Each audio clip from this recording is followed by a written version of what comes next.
গোপন সংবাদের ভিত্তিতে আবারও বিশাল সাফল্য পুলিশের। গভীর জঙ্গল থেকে প্রায় 102 কেজির উপর গাঁজা বাজেয়াপ্ত করতে সক্ষম হয়, যার বাজার মূল্য 6 লক্ষ টাকার উপরে। জানা যায়, মেলাঘর থানার পুলিশ কর্মীরা গোপন সংবাদের ভিত্তিতে তৈবান্দাল এলাকায় একটি গভীর জঙ্গলে হানা দেয়। সেখান থেকে উদ্ধার এই গাঁজাগুলি। কি জানাচ্ছেন?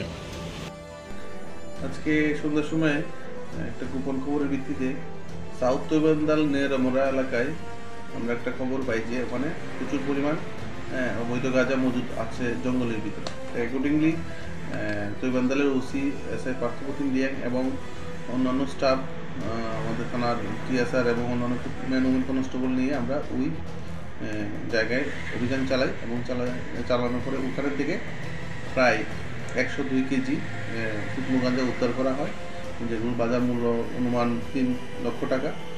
আর এগুলোকে আমরা 106 BNSS অ্যাক্টে সিজ করি।